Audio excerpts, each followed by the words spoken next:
तो इसका जो कॉन्टेक्स्ट हम बताते हैं कि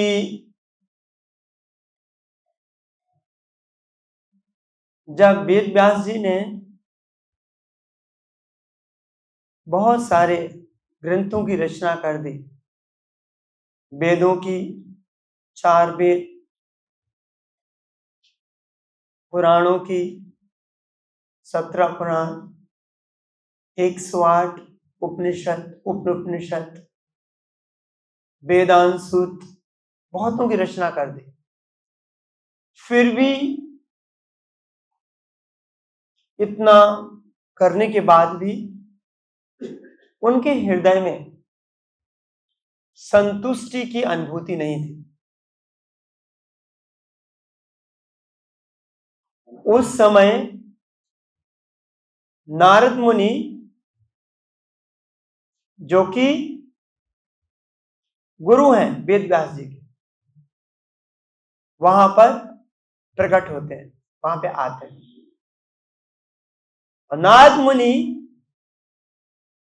को तो पता था, फिर भी वेद व्यास जी पूछते हैं, हमारी असंतुष्टि का क्या कारण है? हम लोग भी काफी लोगों से मिलते हैं, बोलते हैं प्रभु जी हम संतुष्ट नहीं है, खुश नहीं है, क्या कारण है हमारी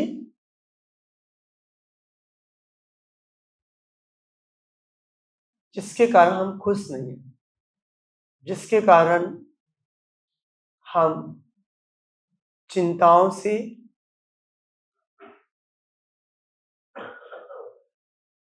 घिरे हुए हैं, क्या कारण है? जब तक यदि आपको कोई बीमारी है तो डॉक्टर के पास जाते हैं, तो डॉक्टर क्या करता है? फिजिशियन क्या करता है? दवाई देता है? नहीं, दवाई देने के पहले क्या करता है? डायग्नोसिस करता है।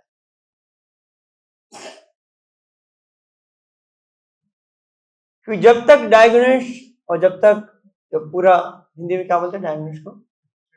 चेकअप, डायग्नोसिस प्रॉपर नहीं है तो राइट मेडिसिन नहीं दे सकता है। तो नारद मुनि ने भी एक डॉक्टर की तरह डायग्नोसिस किया कि क्या कारण है, आपने इतने वेदांत सूत्र, वेदांत, वेद, उपनिषद, पुराणों की रचना की, फिर भी इनको खुशी नहीं है, फिर पढ़ने वालों को तो छोड़ ही दो, क्या कारण है? तो नारद मुनि ने डायग्नोस करने के बाद बताया कि आपने भगवान का अच्छे से गुणगान नहीं किया। क्या नहीं किया आपने? भगवान का गुणगान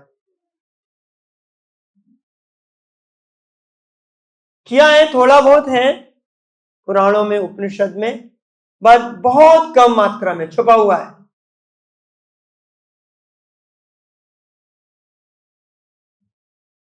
क्योंकि जो जीव है उसका अस्तित्व का एक ही कारण है, भगवान का गुणगान करना। दूसरा उसका अस्तित्व का कोई कारण नहीं है।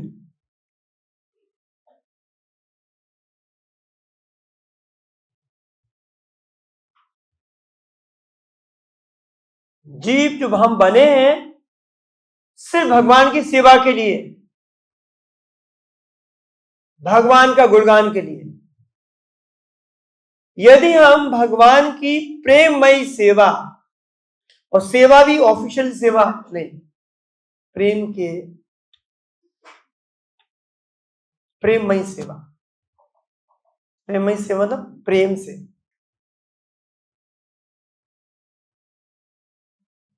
जब तक सेवा नहीं करेंगे तो हम हमेशा असंतुष्ट और दुखी रहेंगे। जीवेर स्वरूप होए कृष्ण नित्यदास, हमारा स्वरूप है उसके लिए भगवान की सेवा करना। जैसे कि मछली को यदि पानी से निकाल दें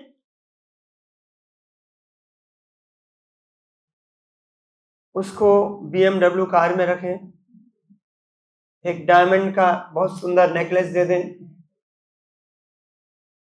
एमराल्ड का एक इयररिंग दे दें, खुश रहेगा। अच्छा खाना खिलाएं रामबाग पैलेस में जाके, खुश नहीं हो सकता है, क्योंकि मछली का अस्तित्व कहां पर है?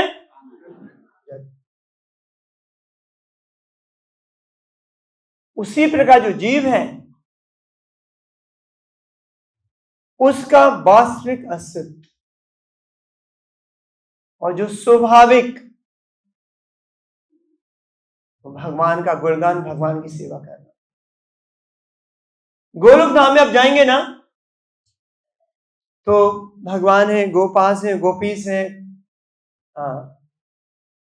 गौ माता है, cows, cows, monkeys, peacock, dears, बहुत सारे लोग, सब लोग भगवान की सेवा में, गुणगान में, भगवान की खुशी के लिए काम कर रहे हैं, व्याकुल हैं।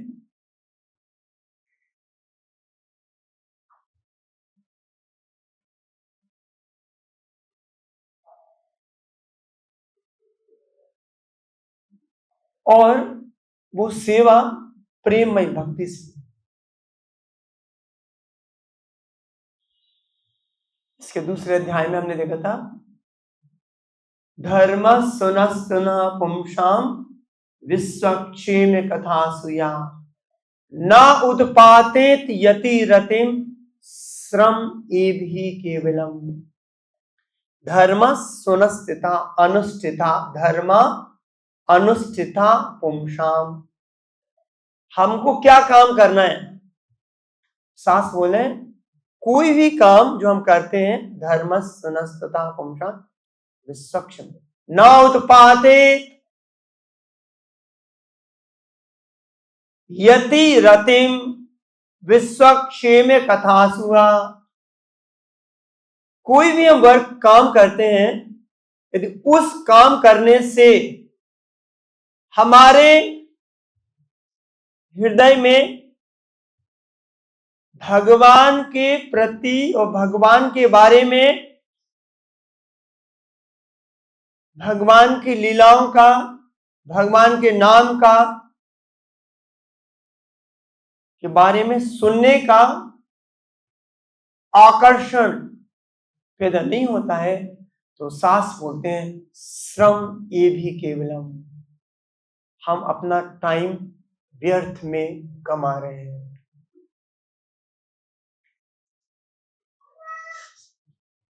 हम जो पूरा जीवन है यदि एक क्षण भगवान की सेवा से, भगवान के गुणगान से विमुख है तो वो हमने व्यर्थ में गंवा दिया।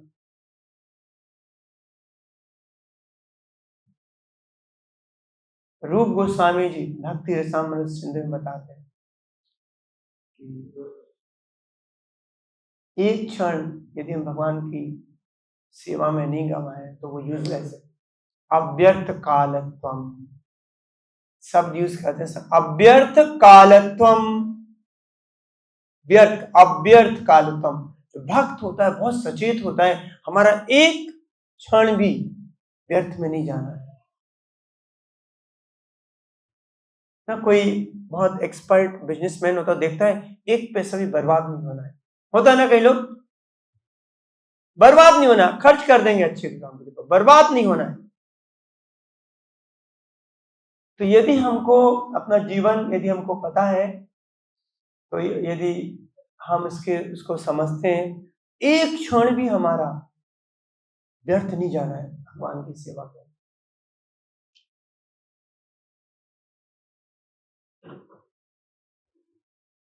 और यहां पर स्पेशली इस श्लोक से, इसमें 40 श्लोक हैं इस अध्याय में, अभी 23वां श्लोक हमने पढ़ा, 23 से 40वें श्लोक तक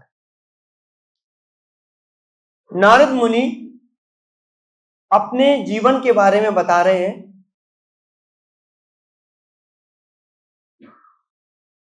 कि पूर्व में हम कैसे थे। तो इसके पहले हमने कुछ श्लोकों में देखा कि भगवान नारद मुनि भक्ति के बारे में बताएं। किसी को एक आध सेंटेंस पता है स्पेशल भक्ति क्या है? यदि आपने टूटी फूटी भी की भक्ति पूरी भी नहीं कर पाई, फिर भी भक्ति एक शाश्वत है।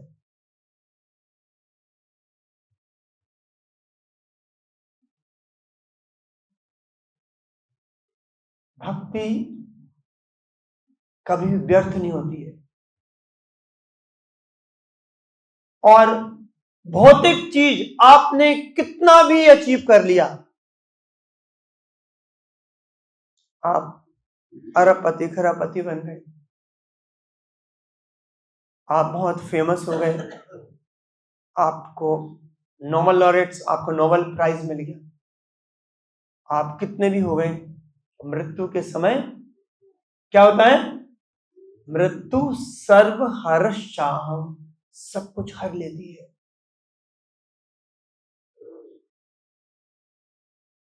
आपका नेम फेम, जैसे आत्मा शरीर से निकलती है, शरीर क्या हो जाता है? मिट्टी जैसा हो जाता है। घर वाले बोलते हैं सबसे पहले इसको क्या करो, फटाफट इसका काम करो।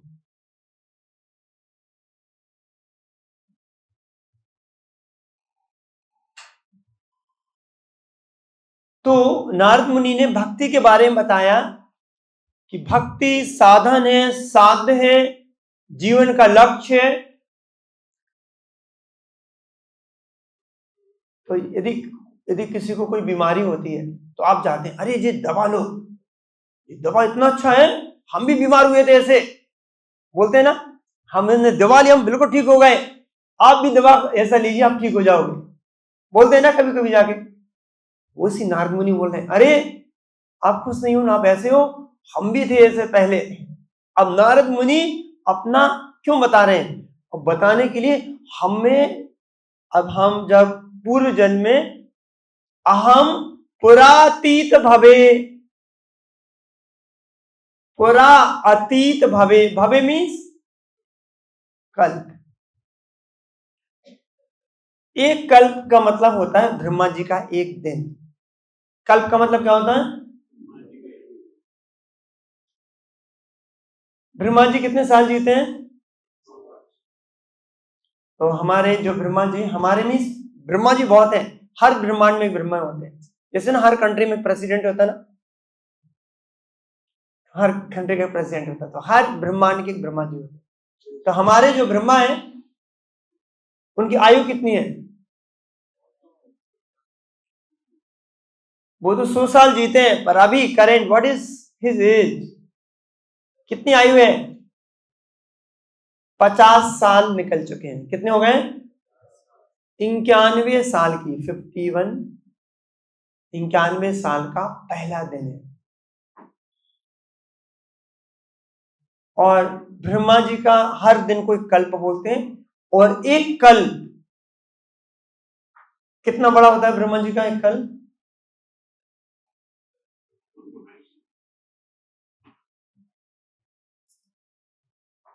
एक कल्प में ब्रह्मा जी के चतुर्युग कितने होते हैं?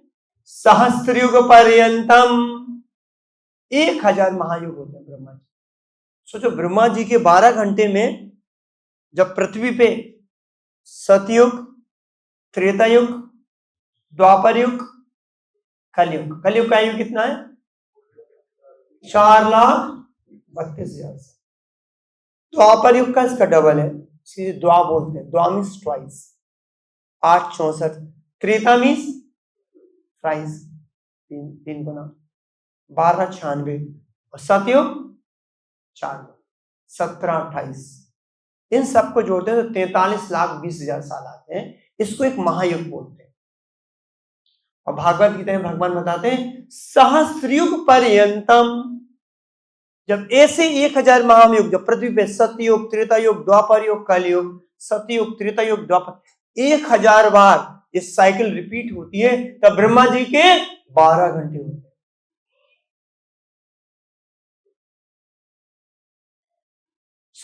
सो ब्रह्मा जी के एक दिन में 14 मनु होते हैं। कितने? हमारे मनु का नाम क्या है? विवस्वत मनु। क्योंकि ये क्यों विवस्वत मनु नाम? विवस्वान के पुत्र। विवस्वान कौन है? सूर्यदेव है, व्यक्ति है, और मनुष्य मनुष्य आए हैं।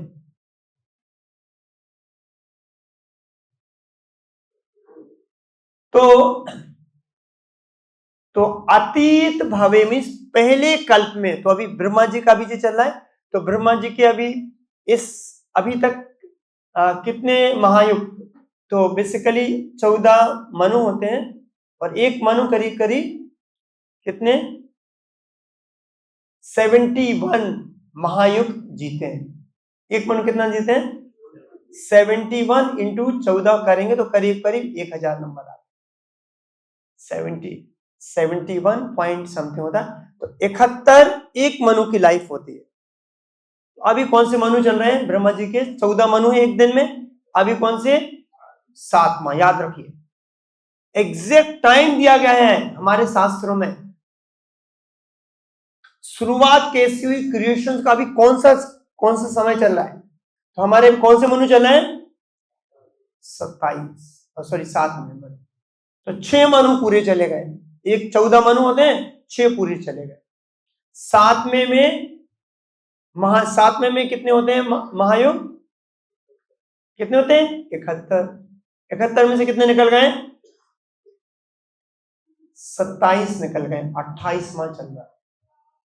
28 में सतयुग चला गया है, त्रेता युग चला गया है, द्वापर युग चला गया। कौन सा चला है? और कलयुग में कितने साल? 5000 साल से थोड़ा सा ज्यादा निकल गया। तो अभी ये एक कल्प है इतना। बोले प्रीवियस कल्प में, इसके पूर्व कल्प में नारद मुनि क्या बोलते हैं? दास्यास्तु, हम एक क्या थे? दासी के पुत्र थे। एक हम उनकी जो मां थी वो किसी एक घर में काम करते थे। क्या करती थी वो? किसी के घर में काम करते थे। तो दासी जर्नी नॉट वेरी उसको प्रेस्टिजियस बोलना चाहिए। तो और उनको पता नहीं था हमारे पिताजी कौन थे, तो अपनी मां बस पता थे। तो वो दासी थी और उनकी मां किसी घर में काम करती। हम उसे पुत्र। पता है वो जो दासी पुत्र क्यों बने थे नारद मुनि? उसके पहले पूर्व जीवन में क्या थे? पूर्व जीवन में क्या थे नारद मुनि? इसके पहले तो दासी पुत्र के पहले गंधर्व थे। क्या थे? बहुत अच्छा सिंगिंग करते थे गंधर्व लोक में, एज ए ग्रेट सिंगर। तो एक बार ब्रह्मलोक में गए, वहां पे वो कुछ गाना शुरू किए, तो उन्होंने भगवान का गुणगान नहीं कर रहे थे। तो उनको वो पाप लगा कि हमारी जीभ बनी है सिर्फ भगवान का ग्लोरिफिकेशन के लिए। अरे जीभ से यदि हम भगवान का गुणगान नहीं करेंगे, किसी फालतू आदमी का गुणगान करेंगे, तो वो गंधर्व लोक थे, ब्रह्म लोक में जाके उनको इनवाइट किया गया था, प्लीज कम हमारे यहाँ के। आप थोड़ा कंसर्ट होता ना कहीं, ऐसा म्यूजिक कंसर्ट होता था, वहां पे इनवाइट किया गया था। वो गए थे और भगवान की जगह और किसी का गुणगान करना शुरू कर दिया। ब्रह्मा जी ने कहा दिया था, बिकॉज क्योंकि जो हम जो है, यदि क्योंकि वो पनिशमेंट, यदि आपने कोई ऑफिस ज्वाइन किया, आप जिस काम के लिए वो काम ना करके आप और कुछ करेंगे तो यू आर, है ना, तो यू आर पनिशेबल। आपका जो काम सौंपा है आपको,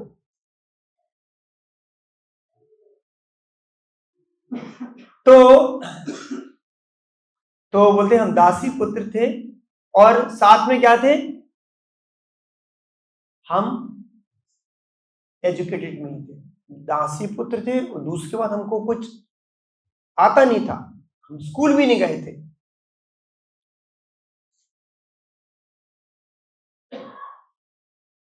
किंतु जो हमारी माँ जहां काम करती थी वहां पर प्रावृषि मीन्स चातुर्माश में योगी नाम वेद वादी नाम कुछ भक्त लोग, कुछ भक्ति वेदांत दास, बाद में बताएंगे, पर कुछ भक्त लोग उस घर में रुकने के लिए आए। पूर्व काल में जब चातुर्मास होता था, चातुर्मास जब एक्चुअली जब वर्षा का सीजन होता है, तो जो सन्यासी भक्त योगी, यहाँ पे योगी नाम का मतलब भक्त लोग, मूव नहीं करते, एक जगह स्थिर हो जाते, वहीं पे भगवान का प्रचार करते। तो एक भगवान के अरेंजमेंट से जहां उनकी माँ काम करती थी वहां पे कुछ भक्त लोग रहने आए चातुर्मास में 4 महीने, और बोले हम क्या थे, हम बालक थे, हम छोटा 5 साल के बालक थे, हमको कुछ ज्ञान भी नहीं था, किंतु हमारी माँ ने हमको उन साधुओं की, भक्तों की सेवा में लगा दिया। उन्होंने कुछ प्रसाद बनाया, बोले चलो चलो उनको प्रसाद देके आओ, चलो चलो चलो उनका जो जूठन बर्तन लेके आओ, थोड़ा उनको धो धो साफ कर दो। तो हमने उन भक्तों की थोड़ी सी सेवा कर दी, और उनकी आज्ञा से, कभी उन्होंने कुछ झूठा छोड़ दिया था, उनकी आज्ञा से उस जूठन को हमने खा लिया, उच्चिष्ट बोलते हैं। तो उनकी थोड़ी सी सेवा करने से, और जब वो लोग बैठ के कुछ चर्चा करते थे तो हम बालक थे, फिर भी हमको सुनने में अच्छा लगता, तो बैठ के सुनते थे वो चर्चा करते। और उन्होंने देखा कि जो बालक है थोड़ा भक्ति में थोड़ा सा आकर्षण है, इसको भक्ति में लगाव है थोड़ा सा, तो उन्होंने उसके ऊपर और दया कर दी, उनको एक मंत्र से दीक्षित कर दिया जाने से पहले। कई लोग देखते ना, तो ऑब्जर्व करते हैं, अरे जी थोड़ा इंक्लिनेशन है तो उसको और ज्यादा उसको सेवा देना चाहते हैं। कई लोग देखते हैं ना कि जो थोड़ा इंक्लाइन होता है तो we want to give more सेवा, तो उनकी एक स्पेशल कृपा में।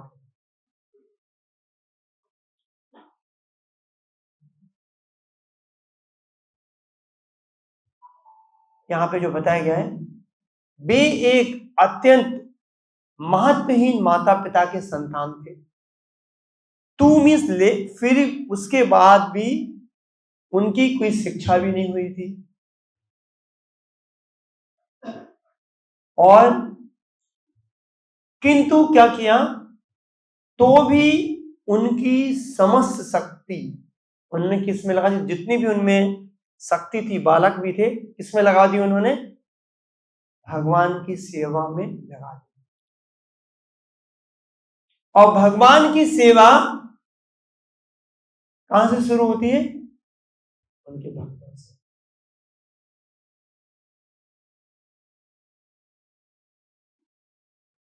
एक बार शिव जी पार्वती जी को बताते हैं आराधनानां सर्वेषां विष्णुर आराधनम परम तस्मात् परतरम देवी तदीयानाम सर्व अर्चनम। तो शिव जी बोले हैं मदर पार्वती जी को, पार्वती माँ को, कि आराधना नाम सर्वेशम, जितने भी आराधना है उसमें जो उच्च कोटि की आराधना है वो है विष्णु आराधना परम, विष्णु भगवान की, कृष्ण की, राम की सेवा सबसे उच्च है। आराधना नाम सर्वेशम विष्णु आराधना परम तस्मात् परतरम देवी, देवी बोल रहे हैं शिव जी मदर पार्वती जी को देवी, किंतु भगवान की सेवा से भी बढ़ के परतरम, परतरम इज बेटर,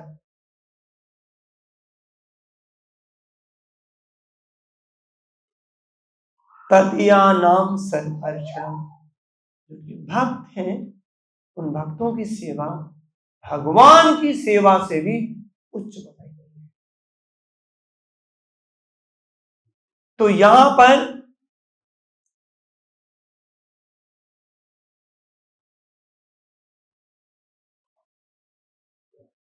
अतएव उनकी सार्थकता भगवान की दिव्य प्रेम भक्ति करने में है।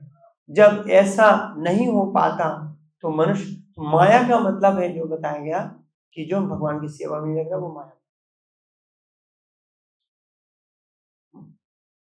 माया कोई ऐसा, हम यदि भगवान की सेवा कर रहे हैं तो माया से अलग है, यदि सेवा नहीं कर रहे हैं तो माया।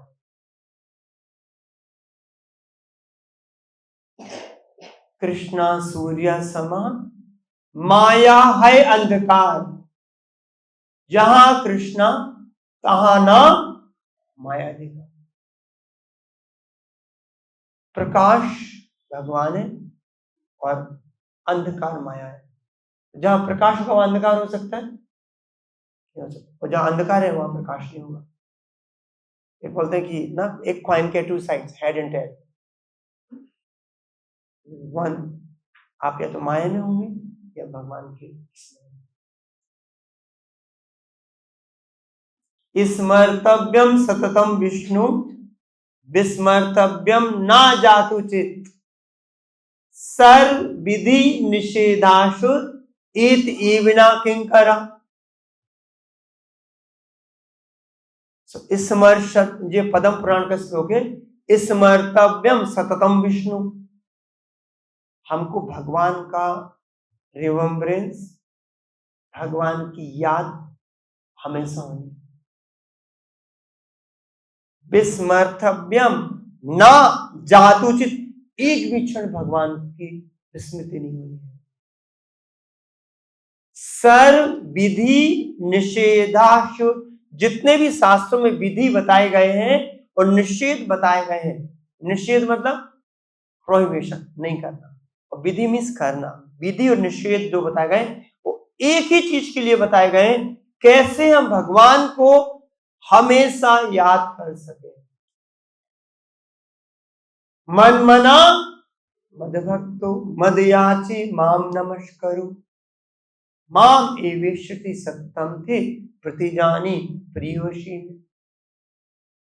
अनन्यास चिंतन्तो माम ये जना पर्युपासते तेषां नित्याभियुक्तानां योगक्षेमं वहाम्यहम्। तस्मात् सर्वेषु कालेषु माम अनुस्मर युद्ध चा मैया अर्पित मनोबुद्धि माम एवेष्य संशय। पूरी भागवत गीता में भगवान बार बार बता रहे हैं कि पूरा मन बुद्धि चित्त भगवान को समर्पण करना, भगवान में लगाना। और भगवान प्रॉमिस कर रहे हैं योगक्षेमम वहाम्यहम्। योगक्षेमम वहाम्यहम् का मतलब होता है जो आपके पास है भगवान उसकी रक्षा करेंगे, जो आपके पास नहीं है भगवान उसको आपको प्रोवाइड करेंगे। एक बार पूरा भगवान पे आप निर्भर होगे तो देखिए, भगवान हम आपके हैं, आपको जैसे हैंडल करना करिए।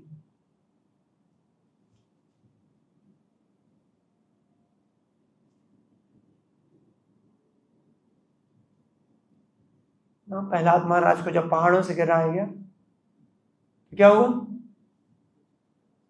पहाड़ों से फेंका तो क्या हुआ? भगवान जी ने आके उनको पकड़ लिया। आपको नहीं पकड़ेंगे क्या? पकड़ेंगे कि नहीं? पकड़ेंगे कि नहीं?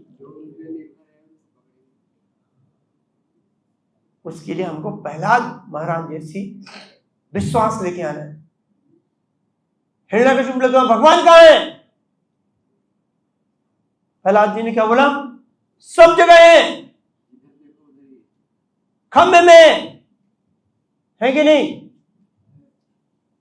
है? खंबे में कौन बोला है कि नहीं? खंबे में है। हिरण्यकशिपु को बताते हैं कई आचार्य लोग, हमारे बहुत सारे खंबे थे, महल में बैठा था, बहुत सारे खंबे थे। एक उसी खंबे में क्यों पूछा? कि वो स्पेशल खंबा था, वो तो हीरे जवाहरात उसका बना हुआ था, एमराल्ड्स का बना हुआ था। वो एक खंबा था, हिरण्यकशिपु ने अपने हाथ से बनाया था। क्या किया था वो? तो उसको पता इस खंबे में तो नहीं थे, बाहर शायद किसी ने छुपा दिया हो, तो पता नहीं इस खंबे में तो नहीं है। उनको श्योरिटी था हिरण्यकशिपु को कि वो खंबा उसने अपने हाथ से बनाया था। चाहे इस खंबे में है। सत्यम विधातुम निजवृत्त भासतम व्यापतम चा भूति सकलेषु चात्मना। अद्भुत उद्धार अद्भुत अति प्रथम स्तंभे समाया नाम मृगुम नाम मानुषम। तो क्यों भगवान खंबे से आए? क्यों आए? प्रहलाद महाराज ने बोल दिया कि खंबे में है, तो खंबे से निकलना पड़ा। तो भक्त जो बोल देगा भगवान को सच करना पड़ता है। अहम भक्त पराधीनो, भगवान भक्त के सेवक बन जाते हैं। भगवान का एक ही काम है, अपने भक्तों की कैसे सेवा करना, उनको कैसे खुशी देना।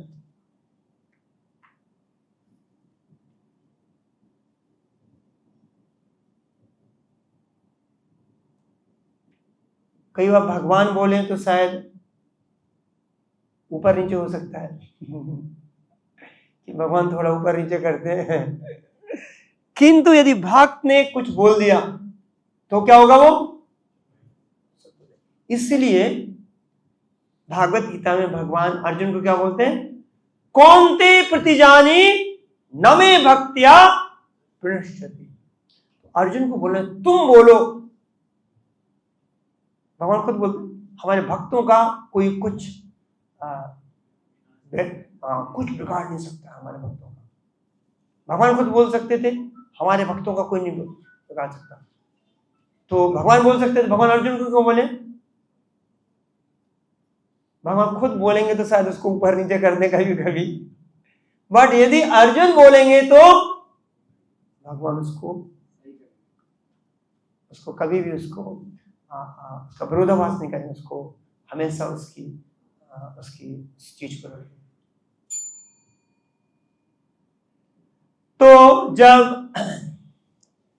तो यहां पे जब नारद मुनि छोटे से बालक थे और उस बालक स्वरूप में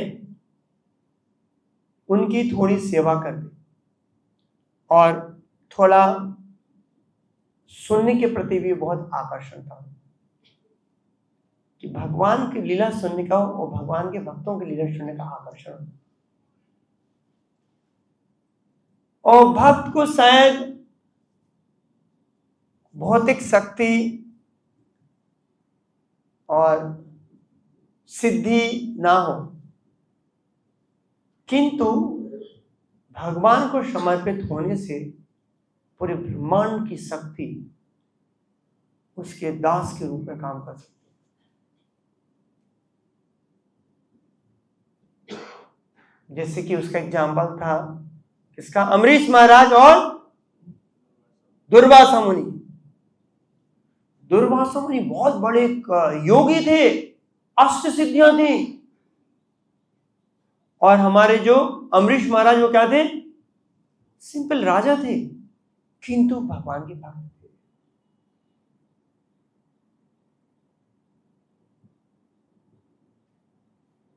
भक्ति के पूरा सृष्टि अधीन हो जाता है। भक्त को कोई भी चीज बाहर से हासिल करने की जरूरत नहीं होती है। जैसे कि उदाहरण देते हैं,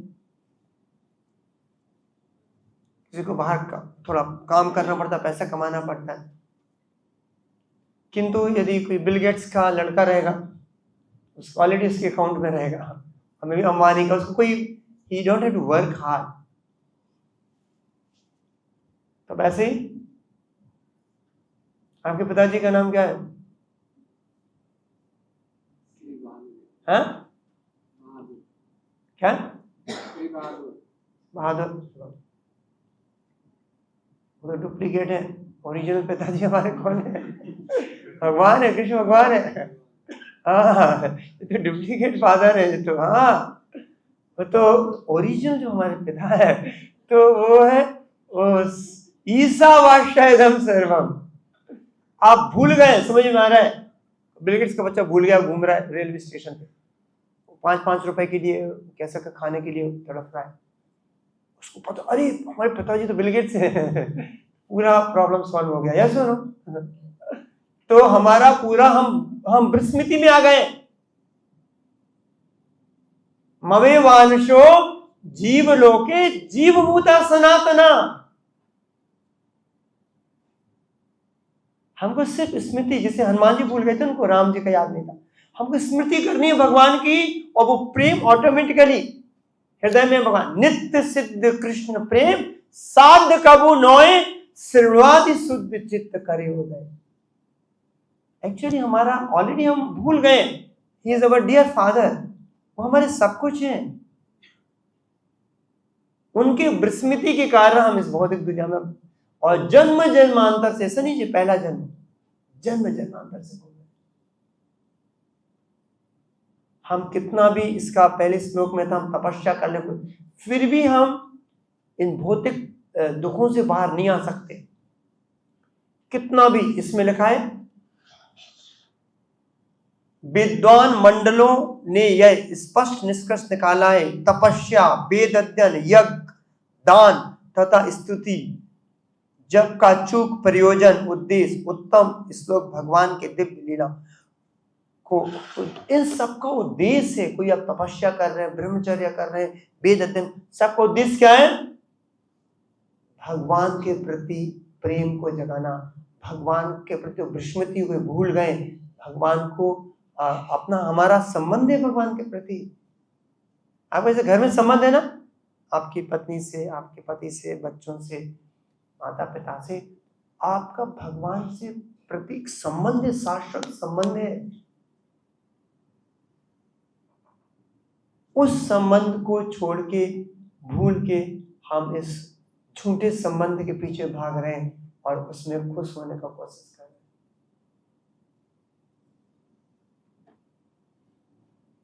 तो भक्ति का मतलब है अपने जो भगवान से जो हम संबंध भूल गए, उसको पुनर्स्थापित करके उस पे हमको लगना। और शास्त्रों में वर्णन है, जब तक हम किसी प्रमाणित भक्त को अपना गुरु नहीं बनाएंगे, तब तक हमारे अंदर भगवान के प्रति सच्चा प्रेम की अनुभूति नहीं होगी।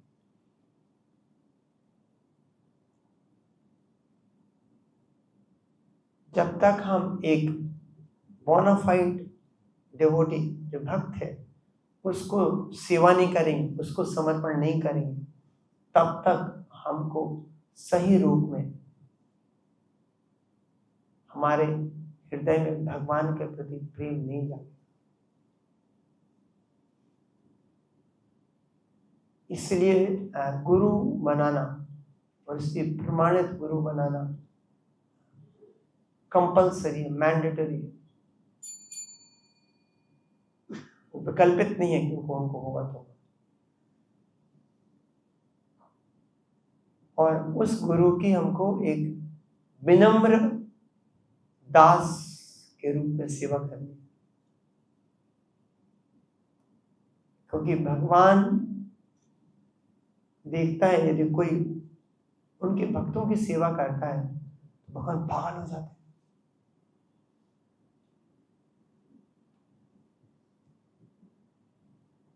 रूप गोस्वामी एक ग्रंथ में लिखते हैं, यदि हम मंदिर में कोई आरती कर रहे हैं तो कोई भक्त आ गया है, आरती वहीं रोकना है और भक्त की पहले उसका सत्कार करना है।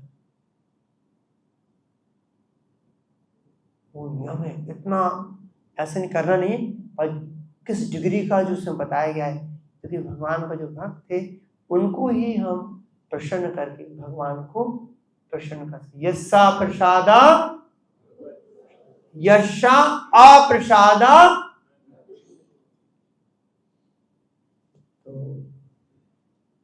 पर वो प्रमाण भक्त होना है, शुद्ध भक्त होना है, लाइक प्रभुपाद। हम प्रभुपाद की सेवा करके, प्रभुपाद को खुश करके भगवान को खुश कर सकते हैं। तो भक्ति इतनी पावरफुल है, हम ना नारद मुनि अपना खुद दृष्टांत बता रहे हैं। सोचो, एक दासी के पुत्र थे, ऐसा नहीं कोई ब्राह्मण कुल में थे, बहुत ज्ञानी थे, वेदों का ज्ञान, वो जो कभी स्कूल नहीं गए थे, कोई ज्ञान भी नहीं था, किंतु कैसे ही करके वो किसी भक्तों के संपर्क में आ गए और थोड़ा सा उन्होंने भक्तों की सेवा कर दिया, तो अगले कल्प में क्या बन गए? वो देव ऋषि नारद मुनि बन गए। अद्वितीय पूरी सृष्टि में ऐसा कोई नारद मुनि जैसा नहीं है।